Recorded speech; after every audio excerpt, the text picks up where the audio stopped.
Bonsoir à toutes et à tous, heureux de vous retrouver pour la tranche info en direct sur votre antenne Canal 10 Télévision avec au programme de cette soirée Info 10, le journal local et régional qui sera suivi du Focus.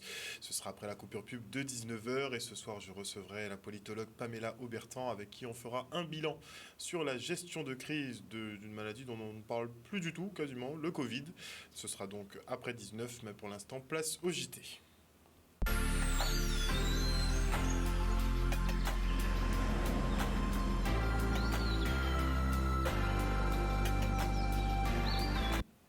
Nous sommes le lundi 3 juillet 2023 et nous sommes actuellement en vigilance jaune pour fortes pluies et orages.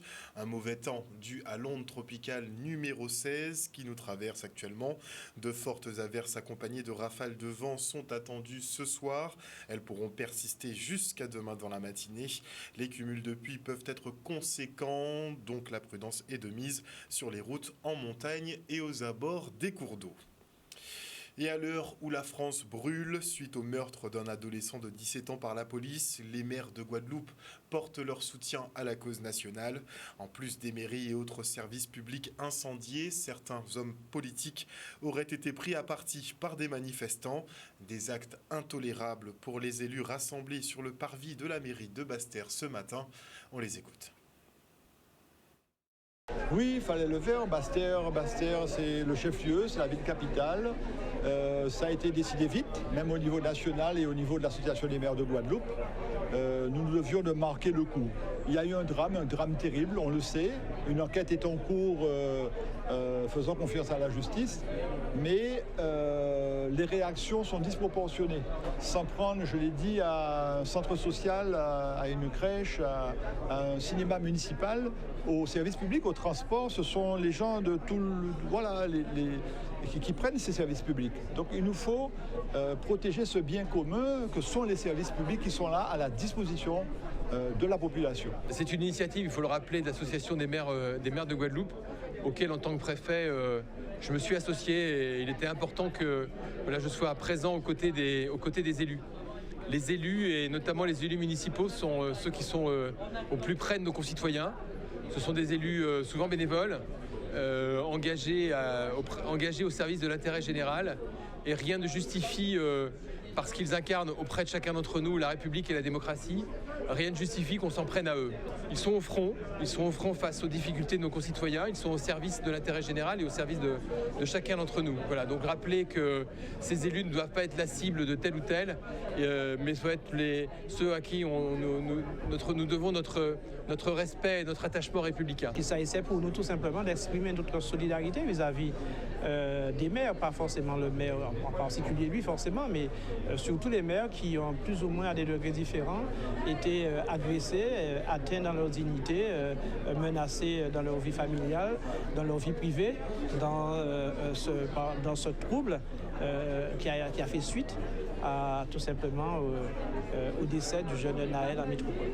Il s'agissait de rétablir un petit peu la vérité, de dire que les maires n'ont pas forcément toujours été respectés. Nous tenons à ce que ces situations que le maire de Leila Rose et puis d'autres maires aussi ont vécues ne soient pas une nouvelle fois reproduites au niveau de notre département de la Guadeloupe. Ce qu'on propose, nous, on va essayer de mettre ça en place. On a prévu de le faire avec aussi ce qu'on appelle des associations de quartier et des maisons de quartier.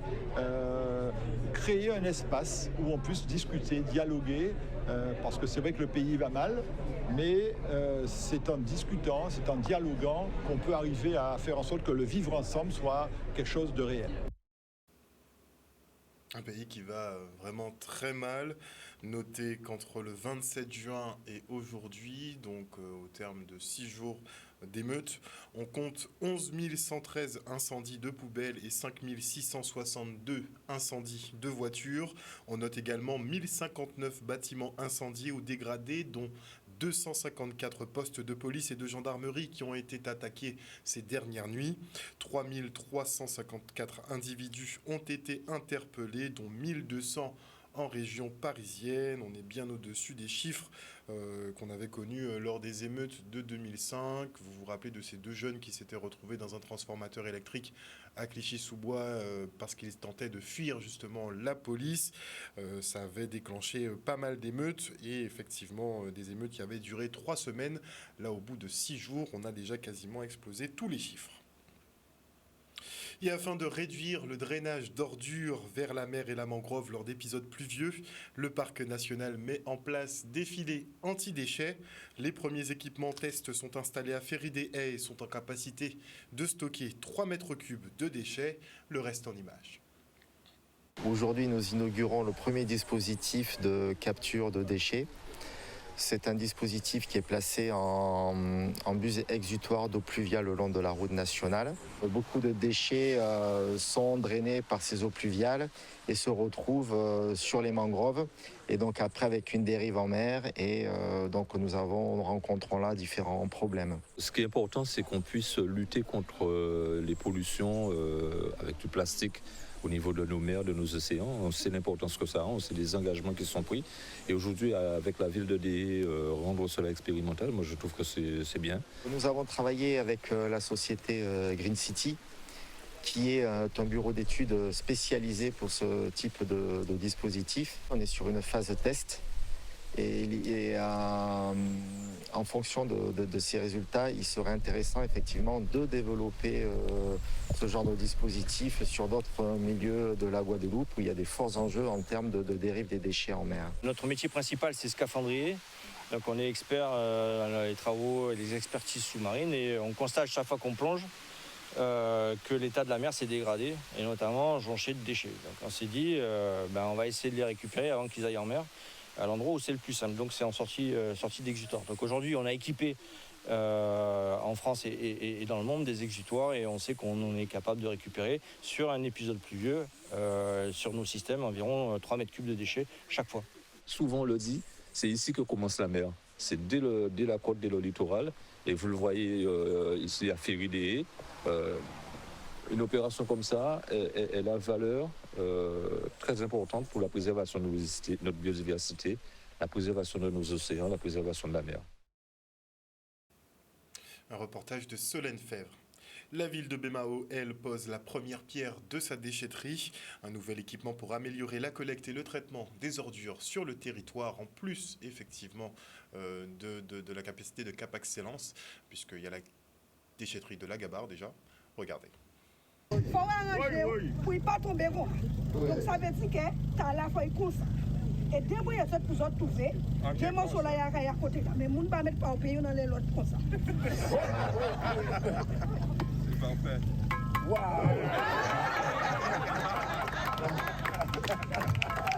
Il s'agira pour nous de répondre à un certain nombre d'enjeux. Bien sûr, déjà permettre aux habitants du territoire de Cap Excellence et plus particulièrement de Baie-Mahault d'avoir un espace pour permettre la gestion des déchets, bien entendu. Mais surtout, nous avons le volet économie sociale et solidaire qui permettra de donner une seconde vie aux différents déchets où on pourra avoir le dépôt, mais aussi la revente, bien sûr. Et ce qui est important, et surtout, c'est permettre à tous, habitants de Cap Excellence et surtout habitants de Baie-Mahault, d'avoir désormais une attitude, éco-citoyenne. On avait à l'époque mis en place toute une stratégie avec les ambassadeurs pour communiquer à la population de la ville de Baie-Mahault réellement comment maîtriser ces déchets, comment éliminer les déchets sauvages sur notre territoire. Et on voulait tout simplement être l'une des plus belles villes de la Guadeloupe. Mais malheureusement, avec ce temps-là, donc on a perdu ces repères. Et finalement, donc les gens ont perdu cette habitude-là. Mais aujourd'hui, je dirais heureusement, tout ça, on n'est pas nostalgique, mais c'est du passé. Et je pense que le travail maintenant donc sera refait. Et ce que je me réjouis aujourd'hui, c'est qu'entre-temps, en matière de déchets, ça évolue très vite. Et peut-être à cette époque-là, on n'aurait pas pu faire un outil aussi performant de façon à répondre aux besoins de la population. Surtout dans l'économie circulaire, aujourd'hui où on parle beaucoup de déchets, mais il faut protéger notre planète parce que ce ne sont pas toutes les matières qui se recyclent. Et là, donc, il faut recommuniquer notamment les produits hydrocarbures, etc. Les aciers ne sont pas solubles. Donc, il y a encore du travail à faire. Mais on se réjouit parce que c'est un outil qui sera, je dirais, donc performant et qui va aujourd'hui répondre à nos besoins. Cela passera donc, vous l'avez compris, par au niveau de Cap Excellence, mais aussi la collectivité que nous sommes, parce que même si on sait que la compétence est au niveau de la communauté d'agglomération Cap Excellence, mais au niveau de la ville de Bemao, nous sommes soucieux du cadre de vie de nos habitants. C'est en ce sens que nous avons un élu en charge du cadre de vie, nous avons un service dédié aussi à cela. Eh bien, nous continuerons, comme nous l'avons toujours fait, aux côtés de Cap Excellence, à être le premier maillon de proximité avec la population, à signaler ce qui se passe sur le territoire. Le conseil départemental, lui, débute ses grands forums citoyens dans la ville de Morne-à-l'Eau. Il s'agit pour les élus de présenter à la population les 153 préconisations issues du 17e congrès. Une restitution, mais pas que. Les participants sont invités à soumettre leur point de vue et doléances. Regardez. Effectivement, très belle réunion puisque nous avons pris cette initiative il y a 4 mois. Après Sainte-Rose, Le Lamentin, Goyave, c'était Petit Bout. Et nous allons poursuivre sur Déhé et Pointe-Noire les mois prochains. J'ai pris l'engagement de faire 2 réunions de ce type. Et ce qui permet de rencontrer la population sur tous les problèmes. Et comme vous avez pu voir, les questions qui ont été traitées concernent la commune, concernent la CNBT. C'est un engagement que nous avions pris en amont du Congrès dans le cadre de la commission ad hoc et des différentes consultations qui ont été menées sur l'ensemble du territoire de la Guadeloupe. Nous nous étions engagés face à la population de venir également pour faire la restitution. Aujourd'hui, nous n'imposons rien à la population. Il faut faire dans la concertation, il faut faire des propositions, il faut entendre les gens, ce qu'ils veulent pour la Guadeloupe. Et c'est dans ce cadre-là que nous sommes là ce matin. Mais nous irons à travers toute la Guadeloupe pour de tels forum. 153 préconisations réparties en 3 blocs, que sont le premier bloc sur le développement économique, le deuxième sur l'épanouissement de l'humain et enfin le 3e bloc sur le développement territorial. Donc aujourd'hui, ces préconisations sont présentées et mises en discussion avec les personnes qui se sont rendues ici sur le forum de Morne-à-l'Eau. Mais le débat s'élargit également sur les questions qui ont été posées, notamment dans le cadre de la 2e résolution du Congrès, à savoir sur l'avenir institutionnel et statutaire du territoire de la Guadeloupe. Les échanges, pour l'instant, c'est vrai que nous venons de commencer, sont axés surtout sur la méthodologie, où les personnes ont envie de savoir comment est-ce que nous avons pu recueillir, parce que tout le monde n'était pas présent. Aussi, il y a aussi peut-être quelques préconisations qui sont faites sur la méthodologie pour les 6 mois à venir. Et puis nous revenons aussi sur les préconisations, surtout celles qui sont cruciales, notamment le retour au pays des Guadeloupéens a été débattu à l'instant. Les choses vont mal en Guadeloupe et je pense qu'il faut qu'on soit acteur un peu de ce qu'on peut faire. Et voilà, comme j'ai certaines propositions à présenter, donc voilà, je suis présent aujourd'hui. Nous ne pourrons pas avancer dans le débat si la population n'est pas à nos côtés. Comme je leur ai dit, nous nous sommes vraiment basés sur ce qui a été dit. Nous avons essayé de synthétiser au mieux. Donc c'est la parole de la population que les élus portent aujourd'hui. Et sans eux, nous n'y arriverons pas, c'est clair. Des élus qui veillent à plus de proximité et de concertation pour se réconcilier avec leur population. La communauté d'agglomération de Nord-Basse-Terre, elle poursuit donc ses consultations publiques. Après les villes de Sainte-Rose, Lamentin et Goyave, c'était au tour des petits bourgeois de faire la lumière sur leurs problématiques. Le reste en images. Une très belle réunion puisque nous avons pris cette initiative il y a 4 mois. Après Sainte-Rose, Le Lamentin, Goyave, c'était Petit Bout. Et nous allons poursuivre sur Déhé et Pointe-Noire les mois prochains. J'ai pris l'engagement de faire 2 réunions de ce type. Et ce qui permet de rencontrer la population sur tous les problèmes. Et comme vous avez pu voir, les questions qui ont été traitées concernent la commune, concernent la CNBT, concerne le département, également la région et parfois même l'État. Cette année doit être consacrée à plus de proximité avec notre population. Donc on a voulu un moment d'échange en toute sincérité, en toute honnêteté, en toute franchise. Et nos populations sont venues, ont interrogé, ont manifesté leur colère, leur exaspération, leur satisfaction sur des sujets. Et nous avons répondu aussi en toute clarté. Il y a certaines questions que je me posais au niveau des encombrants, parce que près de ma maison, il y avait beaucoup d'encombrants. J'ai vu que ça commençait à sortir. Alors c'était une très bonne réunion pour moi. Mais, comment dire, on ne peut pas résoudre tous les problèmes d'un coup. Il y a certains problèmes qui doivent être résolus, d'accord, mais chaque personne a le droit de s'exprimer. Il y a 2 dossiers particuliers sur le problème de l'eau. Et je salue le président du syndicat qui était présent avec les techniciens pour donner des explications à une partie de la population de la Lizarde qui est confrontée à ce problème d'eau, ces coupures depuis plusieurs jours. Mais c'est parfois difficile que les administrés puissent comprendre les explications, mais moi je suis toujours dans une démarche de responsabilité, de vérité, et c'est l'occasion aussi pour moi de dire que je suis très confiant dans les années à venir pour la résorption de l'eau. J'entends bien qu'il y a des problèmes, je sais qu'il y a des fuites. Comme je vous le dis, depuis longtemps, on a des problèmes d'eau, on fait nos réserves. Moi, je me levais, ma voisine ne se levait pas la nuit, moi je me levais la nuit pour faire tourner mes machines. Je mettais le réveil, je me réveillais la nuit pour ça. Parce que si je me levais à 6 heures, c'est déjà trop tard.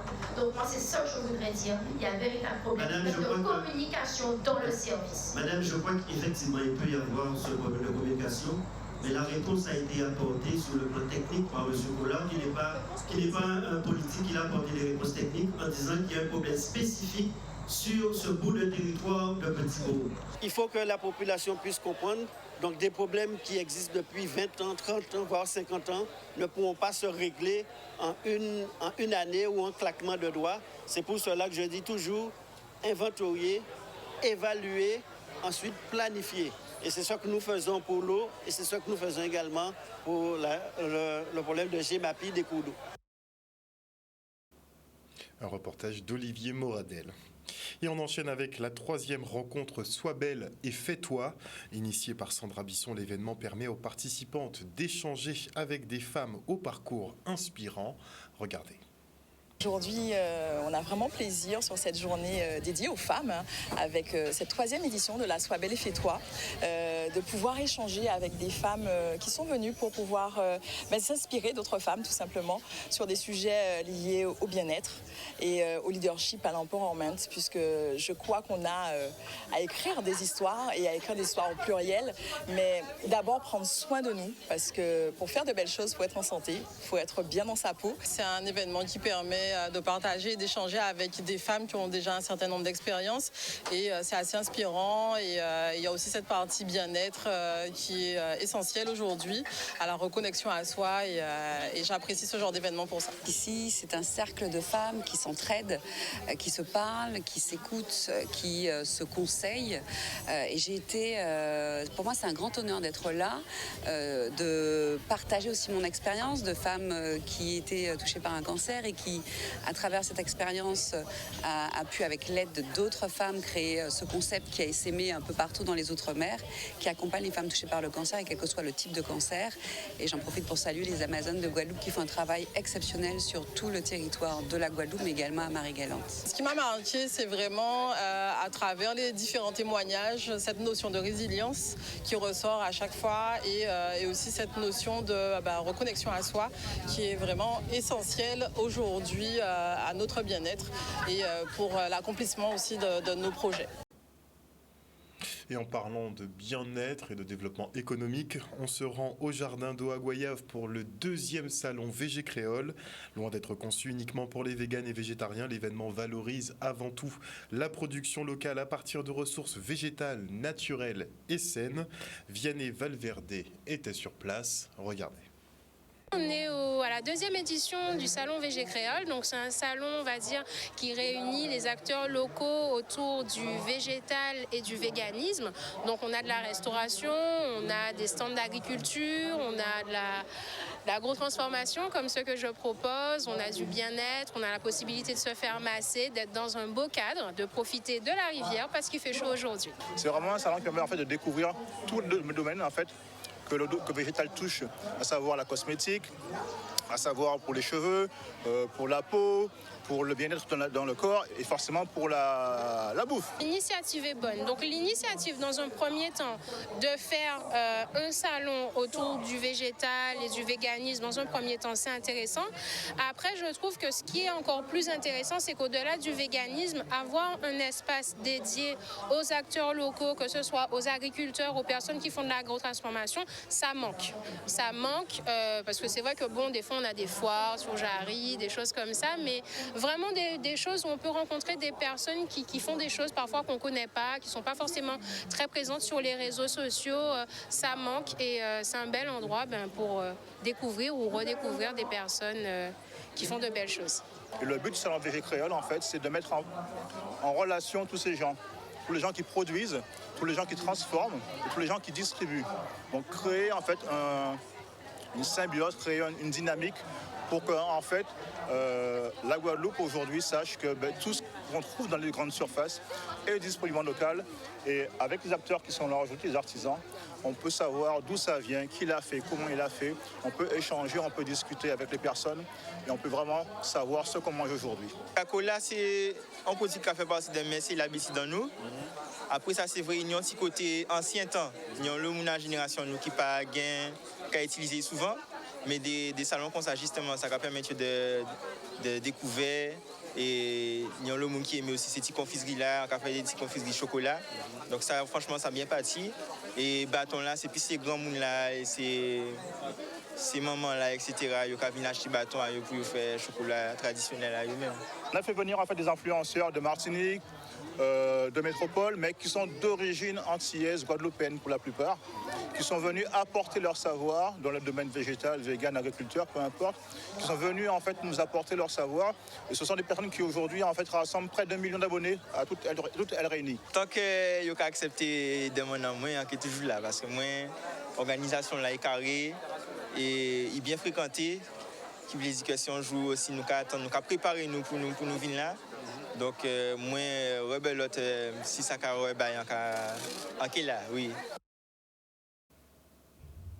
Le rendez-vous est donc donné l'année prochaine. Et on part pour la fête de l'autre bord à Le Moule. Pour marquer le début des vacances, la ville ouvre ses infrastructures sportives aux familles. Des sites qui sont en plus équipés de structures gonflables et autres jeux pour le plaisir des petits. Regardez. Aujourd'hui, on organise la fête de l'autre bord, qui est un temps fort des festivités dans le cadre de la fête du Moule. Donc chaque année, déjà depuis 3-4 ans, on organise cette fête à l'autre bord pour clôturer la saison sportive et commencer la saison estivale. Donc en fait, on ouvre nos infrastructures sportives aux familles, donc parents, enfants. On a des jeux gonflables qui sont installés dans le parc, à la piscine.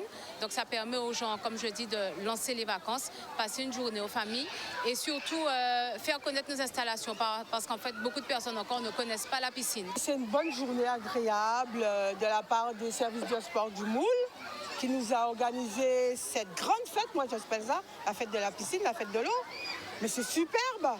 Je suis avec ma fille, ma nièce et une copine de ma fille pour passer la journée. Donc du coup, on est arrivé depuis à 11h30 et on restera jusqu'à la fin, si possible, jusqu'à 18h. On est bien, c'est une très bonne journée et c'est une bonne initiative et que ça se renouvelle tous les ans. On est essentiellement un public familial, donc des parents avec enfants.